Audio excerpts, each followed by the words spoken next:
Hola and welcome to Burgos, big city, or relatively big city, up in the northern part of Spain.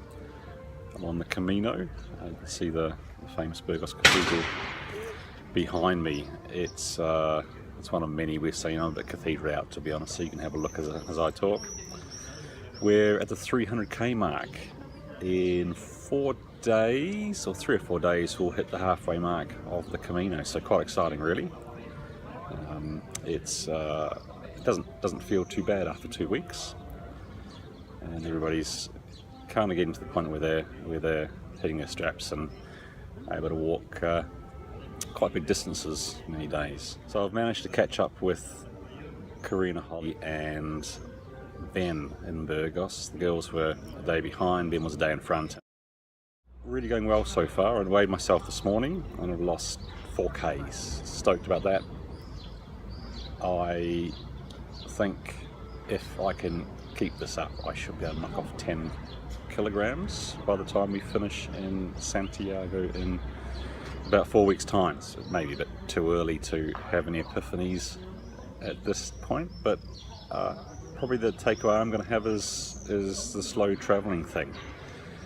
I've really enjoyed travelling slowly through Spain, just taking in the sights, not having to be anywhere at a particular time, taking your own time to do it, and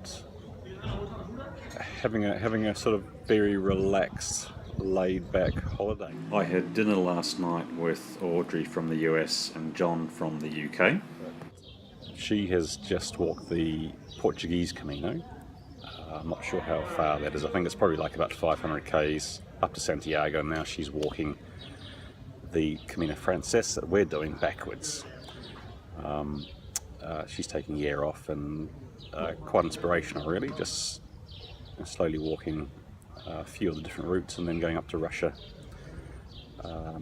in about a month's time. And Ben, retired guy from the UK, I walked with him a couple of days ago, and he spent I think about 3 or 4 weeks cycling along the path alongside the Rhine through Europe. And he was saying it's easy to do. You can stay in B&Bs, you can camp, you can stay in hotels if you want, but apparently there's lots of easy walking and cycling tracks through Europe, through France, and there are in England as well. Highlights over the last 4 or 5 days. To me, the highlight really is meeting people along the way, and the sort of friendships that you make as you're walking in the evenings. You have from midday right through the evening to catch up with people and have a beer and have something to eat, and it's a nice way of doing it. We stayed a night in a cathedral in Lograno. It was a donativo, which means that it's a donation based albergue, and you just pay whatever you think is appropriate. Catholic church.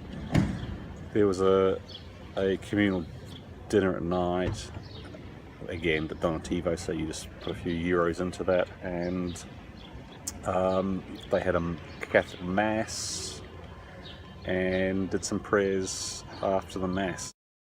We stopped in a fairly small town called Largo. There was a festival on in town, in the town square. All the kids were dressed up, and lots of the adults were dressed up in sort of historic garb.